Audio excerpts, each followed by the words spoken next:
Hello friends, आज मैं आपको 2002 की द ड्रीमर्स ये मूवी एक्सप्लेन करने वाला हूँ। इस मूवी में एक अमेरिकन स्टूडेंट पेरिस जाता है और वहाँ पर अजीब से ट्विन से मिलता है। ये उसके फ्रेंड्स बन जाते हैं, पर इन ब्रदर और सिस्टर का रिलेशनशिप बहुत ही अजीब है। इसके बाद क्या होता है ये हम एक्सप्लेनेशन में जानेंगे।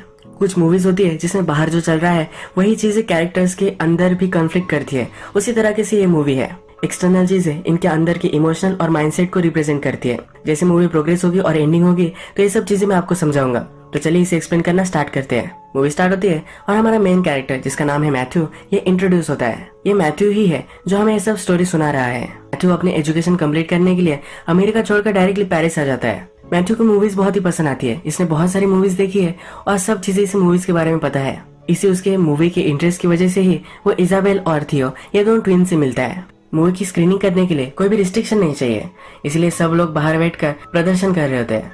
इसी जगह पर मैथ्यू भी आ जाता है। गेट के पास इजाबेला होती है। मैथ्यू जब वहां पहुंचता है तो उससे वो बात करने लग जाती है। उसे कहती है कि मैं आसपास तुम्हें हमेशा देखती रहती हूँ, पर हमेशा तुम अकेले ही होते हो। मैथ्यू भी उसे कहता है कि वो अमेरिका से आया है, इसी वजह से उसके कोई फ्रेंड्स नहीं है। इजाबेला अपने ब्रदर थियो से भी मैथ्यू को मिलाती है। इसके बारे फिल्म के बारे में बात करते हैं और इनमें अच्छी बॉन्डिंग होती है। थोड़ी देर में वहाँ पुलिस पहुंच जाते हैं। ये सब वहाँ से भाग जाते हैं। देर रात तक अलग अलग चीजों के बारे में बात करते हैं। पेरिस की ब्यूटीफुल स्ट्रीट से जाते हुए मैथ्यू को लगता है कि वो बहुत ही फॉर्चुनेट है, उसके अच्छे से 2 फ्रेंड्स बन चुके हैं। मैथ्यू जब घर पहुंचता है तो अपनी मदर को लेटर लिखता है। वो बहुत ही खुश है कि उसके फ्रेंड्स बन चुके हैं। जब वो सुबह उठता है तो उसे थियो का कॉल आता है। थियो उसे आज रात डिनर के लिए घर बुलाता है। मैथ्यू शाम में उनके घर पहुंचता है। जब घर देखता है तो बहुत ही बड़ा घर होता है। इसाबेला फिर मदर को मैथ्यू से मिलवाने के लिए लेकर जाती है। मदर को एक्सपेक्टेड नहीं था कि मैथ्यू डिनर के लिए आने वाला है, पर फिर भी वो एडजस्ट कर लेते हैं। इसाबेला कहती है कि मेरे फादर से मिलो, उन पर अच्छा इंप्रेशन तुम जमाना। इसाबेला के फादर एक पोएट होते हैं। इसके बाद जब ये डिनर टेबल पर होते हैं तो फादर पोएट्री में किस तरह से इंस्पिरेशन आती है इसके बारे में बात कर रहे होते हैं, पर इस पर मैथ्यू का थोड़ा भी ध्यान नहीं होता। इस पर वो चिढ़ जाते हैं और कहते हैं क्या तुम सोच रहे थे। मैथ्यू कह नहीं रहा होता पर उसे फोर्स करते हैं। वो कहता है कि मैं इस लाइटर को देख रहा था, किस तरह से इस लाइटर में और आसपास हमारे जो भी सब चीजें हैं इसमें बहुत ही अच्छे से एक सिमेट्री है। जिस तरह से वेल कंपोज्ड म्यूजिक बजता है उसी तरह से ब्यूटीफुली इसमें भी एक अच्छी सी हार्मोनी है। फादर जब ये सब सुनते हैं तो इम्प्रेस्ड हो जाते हैं। फादर थियो कहते हैं कि तुम्हारे जनरेशन में भी इस तरह से कंस्ट्रक्टिव चीजों को देखा जा सकता है। थियो के पॉलिटिकल ओपिनियन बहुत ही स्ट्रांग है और हमेशा उसे सब चीजें गलत लगती है। इसी वजह से फादर उसे ताना मारते हैं। इसी वजह से फादर और उसका थोड़ा सा झगड़ा होता है। एक्चुअल में इजाबेल के फादर और मदर यहाँ नहीं रहते, वो पोएट है तो विजिट करते रहते हैं। इस घर में थियो और इजाबेला अकेले ही रहते हैं। रात में फादर इन दोनों के लिए वो चेक लिखते हैं और चले जाते हैं। फादर मदर के जाने के बाद मैथ्यू फिर भी यही रुकता है। इजाबेला उसे किस करती है और कहती है कि क्या तुम यही रुकने वाले हो, और ये डिसाइड कर लेता है। जब थियो और मैथ्यू बात करते हैं तो इनकी बातों से हमें पता चलता है कि हमेशा इन दोनों में कॉन्फ्लिक्ट होती है। कॉन्फ्लिक्ट है इसका मतलब ये नहीं कि अच्छे फ्रेंड्स नहीं बन सकते, फिर भी इनमें बहुत सारी चीजें कॉमन है। आज रात मैथ्यू यही रुकता है। रात में जब ये टॉयलेट में जाता है तो थियो के रूम में झांक कर देखता है। वहाँ पर थियो और इजाबेला ये दोनों न्यूड होकर सोए हुए होते हैं। थियो को बहुत ही अजीब लगता है और सोने के लिए चला जाता है। सुबह मैथ्यू को इजाबेला अपने हाथों से मैथ्यू के आईलिड्स गीले कर उठाती है। मैथ्यू कहता है इस तरह से कौन उठाता है। इजाबेला कहती है कि हमेशा थियो को मैं ऐसे ही उठाती हूँ। मैथ्यू को ये चीज बहुत ही अजीब लगती है। इसके बाद इजाबेला मैथ्यू को बाथरूम में बुलाती है। मैथ्यू जब ब्रश कर रहा होता है तो उसके पास वो आती है, उसकी लिप्स देखती है और कहती है कि बहुत ही ब्यूटीफुल है। यहाँ पर थियो मैथ्यू से कहता है कि तुम अकेले रहते हो तो हमारे पास आकर रह सकते हो, तो अच्छे से फ्रेंड्स बन सकते हैं। मैथ्यू कहता है क्या तुम दोनों को इससे कोई भी प्रॉब्लम नहीं है। इजाबेला कहती है कि एक्चुअल में मेरा आइडिया था। यहाँ पर इजाबेला होती है पर फिर भी थियो बात करने लग जाता है। थियो और इजाबेला एक दूसरे को अपना ही पार्ट समझते हैं। जब इनका बर्थ हुआ था तो एक दूसरे की बॉडी से जुड़े हुए थे, इसी वजह से एक दूसरे से वो शर्म नहीं करते। जैसा मैथ्यू को लग रहा था कि इन दोनों में कोई फिजिकल रिलेशनशिप होगी, तो ऐसा कोई भी नहीं है। ये दोनों अपने माइंड में एक दूसरे को अलग अलग नहीं समझते। मैथ्यू भी इनके साथ रहने के लिए मान जाता है और शिफ्ट कर देता है। एक दिन जब वे हैंग आउट कर रहे होते हैं तब इनका एक गेम होता है जिसमें मूवी का डायलॉग कोई बोलता है और मूवी का नेम गेस करना होता है। अगर कोई गेस नहीं कर पाया तो उन्हें एक डेयर करनी होती है। एक पुरानी मूवी में उस मूवी के कैरेक्टर्स आर्ट म्यूजियम से भागते भागते बाहर निकल गए थे। ये उन्होंने बहुत ही कम वक्त में किया था। अब इन्हें भी आइडिया आती है कि उन्हें भी ये करना चाहिए। मैं तो डर रहा होता है अगर वो पकड़ा गया तो फिर से उसे अमेरिका जाना पड़ेगा। ये दोनों उसे मना लेते हैं और ये कर भी आते हैं। ऐसी अजीबोगरीब लाइफस्टाइल जीकर ये सब खुश है। घर में थियो और इजाबेला, इन दोनों में जो भी रिलेशनशिप है, इसे मैं तो जरा अनकंफर्टेबल है। इसे समझ में नहीं आता कि ये चलता क्या है। एक दिन वो थियो को बाहर लेकर आता है और थियो से पूछता भी है कि ऐसा कैसे तुम रह सकते हो। थियो से सब कुछ समझाता है कि किस तरह से वो जुड़े हुए थे और अपने माइंड के लेवल में वो एक दूसरे को कभी भी अलग अलग नहीं समझते। एक दिन फिर से ये सब हैंग आउट कर रहे हैं और गेम खेलते हैं। इस बार थियो एक मूवी का सीन कर दिखाता है। मैथ्यू और इजाबेला इसे पहचान नहीं पाते। थियो इन दोनों को डेर देता है कि उसके सामने इन दोनों को इंटीमेट होना है। मैथ्यू ये सुनकर डर जाता है। वो कहता है कि प्लीज मुझे इस सब में इन्वॉल्व मत करो। मैथ्यू के सामने इजाबेला अपने कपड़े उतारती है। मैथ्यू ये सब करना नहीं चाहता तो जल्दी से वहाँ से भागता है, पर थियो उसे रोक लेता है। मैथ्यू और इजाबेला इंटीमेट होते हैं और ये इजाबेला का फर्स्ट टाइम था। ये सब थियो देख रहा है। इसके बाद मैथ्यू और इजाबेला अपनी रिलेशनशिप कंटिन्यू करते हैं।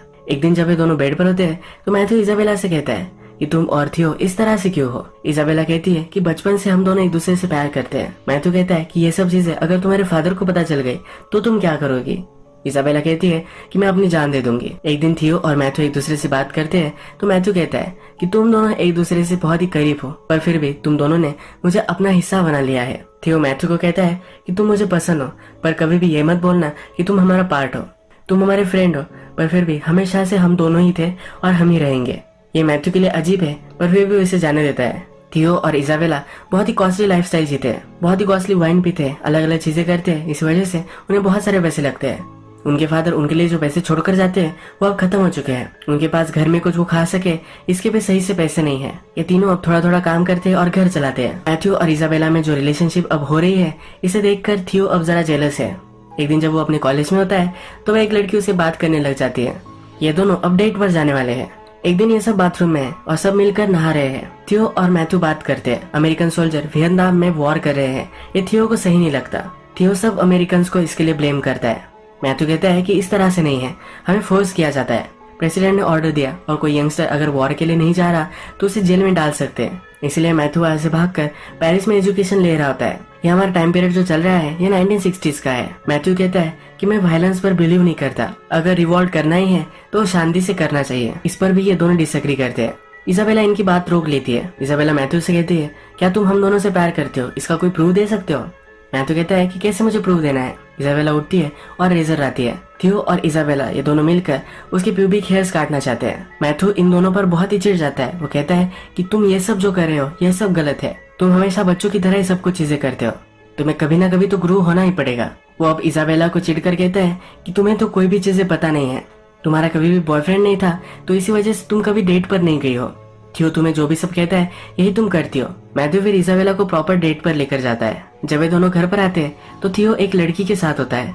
थियो और वो लड़की इंटीमेट होते हैं तो इसके आवाज इजाबेला को आते हैं।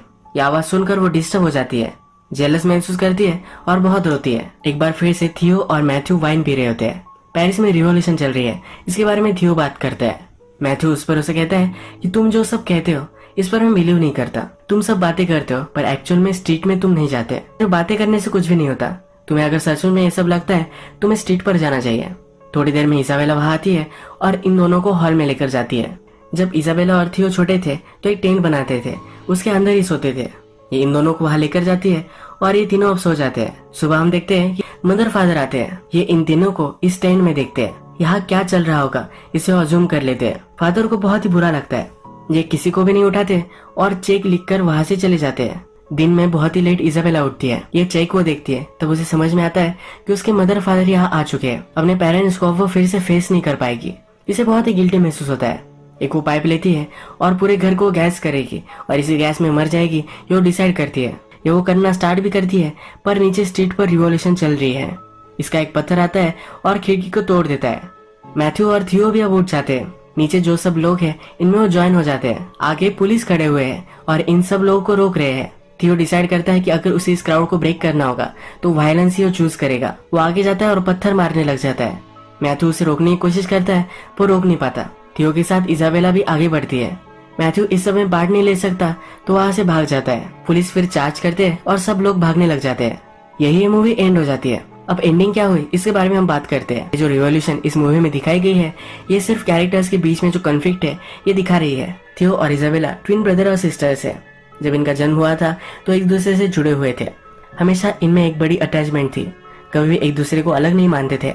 इजाबेला को कभी ना कभी डेट करना था, तो इसीलिए वो मैथ्यू को डेट कर रही थी। तो इस चीज से जरा जेलस होने लग गया, क्योंकि अपना ही एक पार्ट किसी और के साथ है, तो उसे गलत लगा।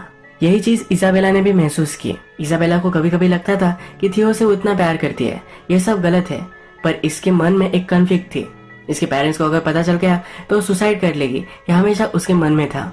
मूवी के लास्ट में उसके पेरेंट को पता चल गया और वो सुसाइड कर रही थी, पर नीचे रिवॉल्यूशन चल रही थी। उसका पत्थर ऊपर आ गया और इनकी जान उन्होंने बचा ली।